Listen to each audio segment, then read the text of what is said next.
Salve, salve galera! Tudo bem com vocês? Grandes mestres, hoje nós vamos discutir um assunto muito importante para entender todo o processo da globalização. Nós bem sabemos, amores, que a globalização ela é um processo de interação social, interação política, interação econômica, interação cultural entre diversos grupos sociais. Entretanto, nós não podemos colocar a globalização como algo que seja homogêneo ou que seja bem distribuído para todos. Não. Dentro da globalização, a globalização tenta igualar tudo. Dentro da globalização, tenta-se padronizar tudo. No entanto, aqueles que estão fora da globalização, que estão excluídos, assistem de uma relação bem marginal à globalização.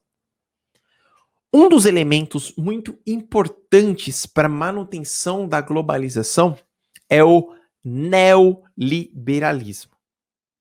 E a partir do momento que a gente coloca o neoliberalismo como um agente a favor da globalização, muitas coisas começam a ficar claras para nós.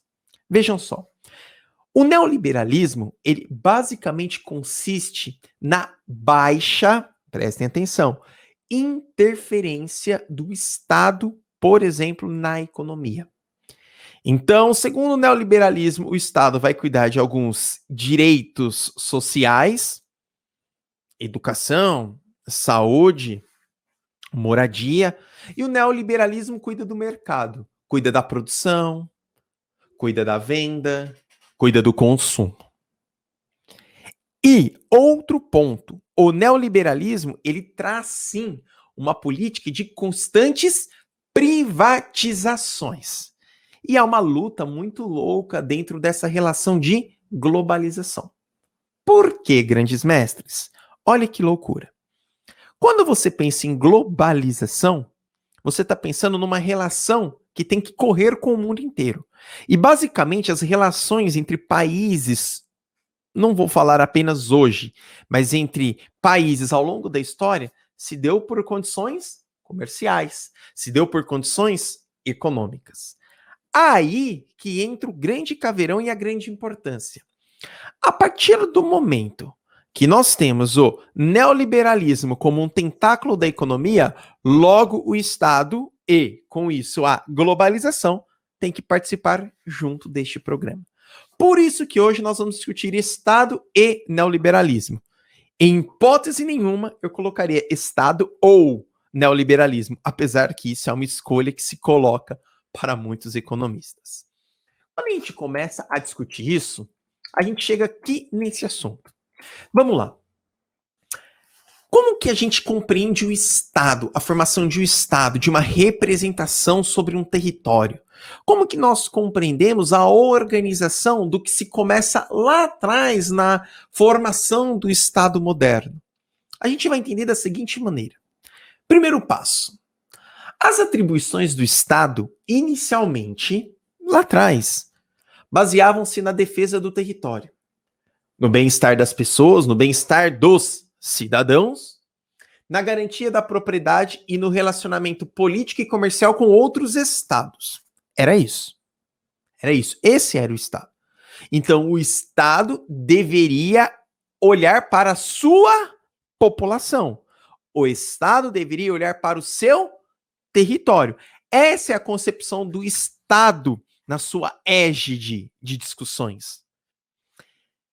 Quando a gente começa a colocar o Estado dentro de uma política neoliberal, a gente começa a colocar o Estado dentro de uma política de privatização.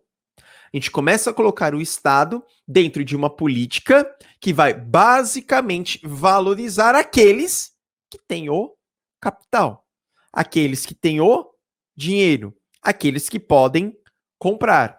Essa é uma política de Estado quando se há esta junção com o neoliberalismo.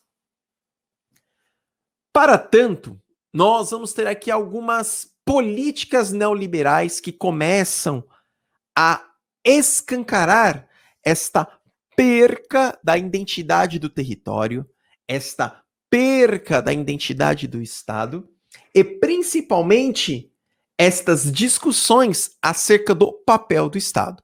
Pois, outrora, o papel do Estado era, sim, ter uma concepção de defesa para o seu território, de defesa para a sua população, de defesa para o bem-estar do seu cidadão.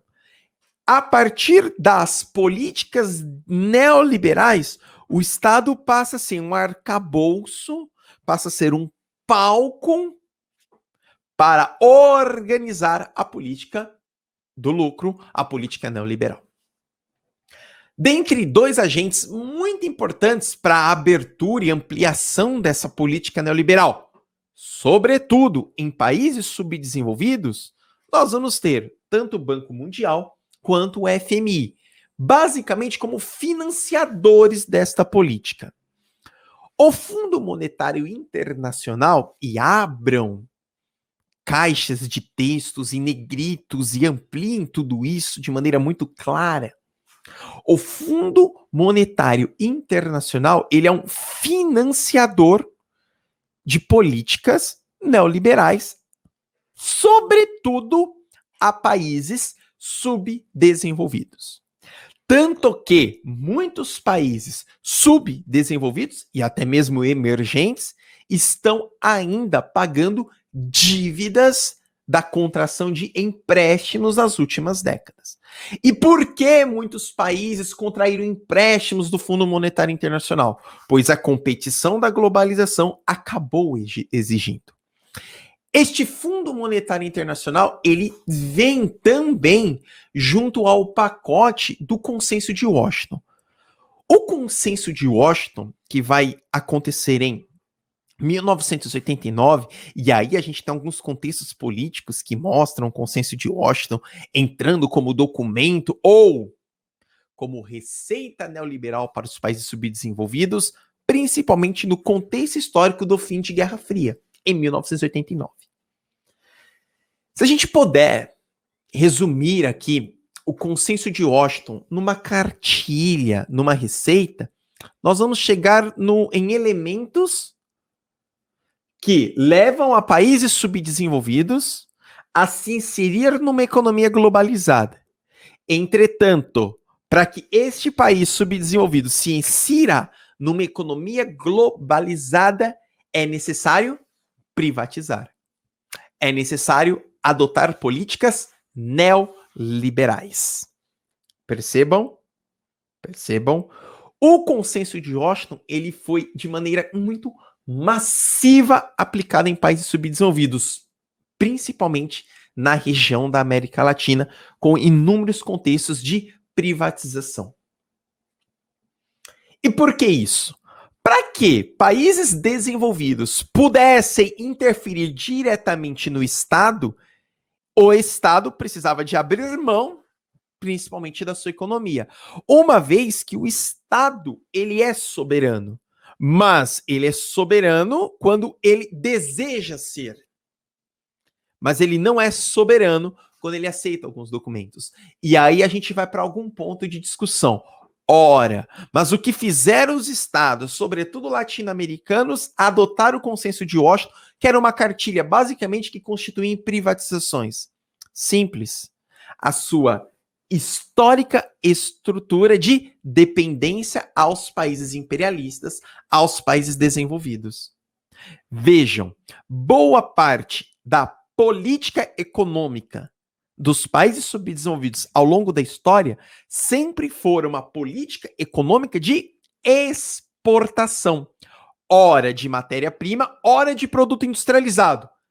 Entretanto, esse produto industrializado, ele só é produto industrializado porque empresas multinacionais de países imperialistas, de países desenvolvidos, abocanharam os países latino-americanos ou os países subdesenvolvidos. Percebam? Então, o consenso de Washington, ele é a institucionalização da política neoliberal. Com isso, nós vamos ter a base desta política neoliberal, que acaba levando um Estado que não interfira no livre comércio. Um Estado que não interfira no livre comércio. Um Estado que facilita a atuação das grandes empresas. Um Estado que cobre menos impostos. É isso. Um Estado que cobre menos impostos. Perceberam? Isso é uma base da política neoliberal. É a base. Política neoliberal se constitui desta maneira. Aí você deve estar pensando, mas isso acaba sendo bom. Porque se você tem um Estado que cobra menos impostos e um Estado que não interfira na economia de um país, você acaba deixando mais empresas chegar no seu território. Com isso, mais empresas chegam no seu território, mais empregos são gerados, o mercado consumidor ele aumenta e aí acaba circulando a economia. Isso é bom. O grande problema é a exploração pelo qual essas empresas vão fazer aos trabalhadores, à população. E claro, mais uma vez gerando esta manutenção histórica de explorador e explorado. Esta imagem ao lado que vocês podem observar, nós temos aí dois personagens, o Banco Mundial e o FMI, são financiadores desta política neoliberal, saindo ali da cartolinha do Tio Sam, representação dos Estados Unidos, com uma receita para os países subdesenvolvidos. Enxerguem esta receita como o consenso de Washington, esta cartilha de boas práticas neoliberais.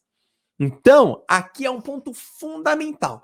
Entender o Estado na economia neoliberal é entender um Estado que, de fato, não é soberano sobre o seu território, mas sim é compreender um Estado que acaba ali fornecendo todas as condições de exploração para grandes empresas, tais como mão de obra, mercado consumidor, recursos naturais. E aí, esse Estado neoliberal, ele acaba ficando preso, totalmente preso a qualquer flutuação econômica mundial. A globalização, ela padroniza aqueles que querem fazer parte dela. E exclui, marginaliza aqueles que não querem fazer parte. A globalização, para aqueles países que querem adotar essas políticas neoliberais, vai se consolidar em dois personagens. Que isso já são discussões que pode sim trazer e lembrar as lutas de classe. Dois personagens, os que produzem, os países imperialistas, aqueles que produzem, aqueles que exploram e os fornecedores de matéria-prima. O Estado neoliberal, ele essencialmente não vai intervir na economia. O Estado neoliberal, ele essencialmente não irá intervir na economia. Ele vai deixar a economia para o mercado. Para tanto, vai criar inúmeras condições para que este Estado cada vez mais possa se inserir no mercado globalizado. E, para se inserir no mercado globalizado, ele tem que seguir os passos a passos do que outrora fora pensado pelo consenso de Washington. Para isso, se elimina as barreiras do comércio, internacional e privatiza empresas públicas. Essa discussão entre estatizar, entre privatizar, é algo que nos acompanha há muito tempo na história. E a gente começou a analisar que a privatização começou a ganhar. A adoção das práticas neoliberais fez com que vários estados enfraquecessem os mecanismos de controle da economia e fronteiras comerciais, tornando os países subdesenvolvidos vulneráveis à atuação das grandes corporações multinacionais. Sim, a partir do momento que você vende as suas empresas para um capital estrangeiro, você perde o controle da soberania que você tem em cima do seu território. Afinal, o seu território não é mais seu, e sim daquela empresa. E conforme os anos vão passando, você entra numa espiral de total dependência da política neoliberal. Não tem mais como você sair dela e recuperar a sua autonomia e, por conseguinte, recuperar a atuação de políticas públicas que favoreçam a sua população. É só a gente utilizar como exemplo básico o Brasil. Quantas empresas multinacionais nós temos no Brasil? Várias, inúmeras. Principalmente espalhadas em algumas regiões metropolitanas, tais como o ABC Paulista. Santo André, São Bernardo, São Caetano. Essas empresas, elas basicamente são a base de sustentação da economia desta região e de outras. E a partir do momento que essas empresas saem, a casa cai. Isso mostra a total dependência. Somos controlados, mediados, instituídos e tangenciados por empresas multinacionais. E olha que louco, que chegaram a 3, 4, no máximo 5 décadas atrás e já organizaram sobre os seus tentáculos. Por isso, esta imagem mostra, esta pessoa é o Estado. O Estado neoliberal preso sobre o controle da economia. E a partir do momento que o Estado está preso sobre o controle da economia, você não tem outra opção a não ser ceder. É claro que quando eu digo ceder, não é continuar a abaixar a cabeça, mas fazer novos acordos ou novos caminhos que não favoreçam só o lucro daquele que instala em países subdesenvolvidos, mas fazer trocas, principalmente fazendo relações e impostos, para que a população também seja atendida e não apenas utilizada como mão de obra e mercado consumidor. E um dos pilares do Estado neoliberal, é o comércio internacional. É claro, gente, não dá para você pensar em globalização e falar que existe um país que seja autossuficiente. Não, o meu país ele é autossuficiente, ele não depende de nada, ele não precisa de nada, ele se vira sozinho. Nós sabemos que esse papo de autossuficiência acaba isolando muitos países em alguns lugares do mundo, e nós sabemos muito bem qual é o resultado. Por isso, pensando no caminho da globalização, nós vamos ter a Organização Mundial do Comércio. A OMC tem um papel fundamental na organização de preços, na organização da competição comercial mundial. Exatamente porque ela vai criar condições, e coloquem aspas bem grandes aí, justas de comércio entre os países do mundo. Essa condição justa, coloquem aspas aí, tem como objetivo promover um maior fluxo de mercadorias e serviços entre os países que dela fazem parte. Um dos elementos que a OMC coloca é a eliminação do protecionismo. Protecionismo está muito relacionado a proteger ao seu comércio. Protecionismo vem de proteção.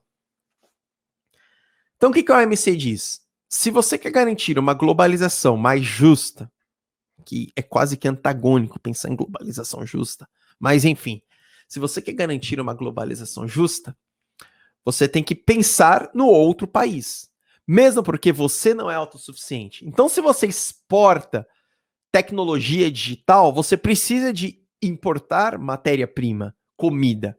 Se você exporta comida, você precisa de importar tecnologia e assim segue o rolê. Mas um tem que ajudar o outro. Uma das grandes críticas que a OMC faz é acerca das políticas de dumping. Quem aplica muito dumping é a China, quando ela desvaloriza absurdo a sua moeda, e com a sua moeda desvalorizada ela consegue inundar o mundo com seus produtos, dificultando a competição. Aí você deve estar pensando, ora, mas a Organização Mundial do Comércio permite essa desvalorização da moeda da China, este dumping da China? Nada contra ela faz? Lembra do lance da prisão que nós ficamos no comércio? O mundo tomou uma proporção de consumo tamanha acerca dos produtos da China que mesmo a OMC colocando pequenas sanções, a China continua praticando dumping. Porque todos os produtos e matéria-prima, todos é muita coisa, mas quase todos é de origem chinesa. Então ela basicamente vira e diz, olha, quer seguir com as suas imposições ou as suas sanções?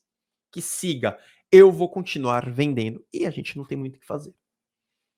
Outra crítica da OMC, e essa vai muito à política agrícola comum da União Europeia, é acerca dos subsídios agrícolas. Aqui é uma discussão muito louca, porque os subsídios agrícolas que a Europa faz acaba dificultando principalmente a competição internacional daqueles países subdesenvolvidos que têm como pauta única e exclusiva a produção agrícola. E aí, gente, o que é o subsídio agrícola? O subsídio agrícola é quando o governo ele auxilia por via de compra de produtos agrícolas ou por empréstimos a juros menores a produção agrícola local. Entretanto, esse subsídio agrícola que é aplicado na política agrícola comum, na União Europeia, não é aplicado em muitos países subdesenvolvidos. E com isso, muitos países subdesenvolvidos acabam não tendo, olha que importante, a mesma condição de competição econômica mundial. Acaba não tendo isso. E é uma das críticas que se faz. Então, políticas protecionistas, políticas de subsídios, dumping, acabam gerando um comércio bastante injusto. Mas nós temos discussões para que venha a ocorrer uma outra globalização. E esta outra globalização, quem sempre levantou esta pauta, fora o grande geógrafo Milton Santos. Esta outra globalização, ela traz um Estado que olhe para os seus problemas ambientais. E os problemas ambientais, junto ao Estado neoliberal, junto à lógica de produção, ele aumenta tamanho que se perde o controle. Essa outra globalização luta por direitos trabalhistas. Não um modelo de trabalho que se explora, que massacra, que paga baixos salários e, que em alguns casos, escraviza. Essa outra globalização luta para se defender mercados nacionais. Ora, nós temos capacidade de produção interna. A partir do momento que você nega esta produção interna e aceita a produção externa, você perde a sua economia local. E claro, se pensa também numa outra globalização em estabelecer a reforma agrária, uma distribuição justa de terras, uma condição de acesso à comida, à produção, à agricultura familiar. Essa outra globalização também luta contra a discriminação das minorias. Luta. Afinal, a globalização que é o padrão de beleza, o padrão de língua, o padrão cultural. E esquece que a sociedade, esquece que o mundo é montado, é constituído pela diversidade. Essa outra globalização não pensa em um grupo, se pensa em todos. Essa outra globalização vai contra ao que esta charge ela constrói. Seu egoísmo vai acabar com a economia. E aí você tem uma pessoa colocando o salário justo. Um Estado neoliberal, ele pensa assim na economia. Na economia. Muito obrigado, galera. Valeu demais. Lembre-se, juntos sempre seremos mais fortes. Valeu.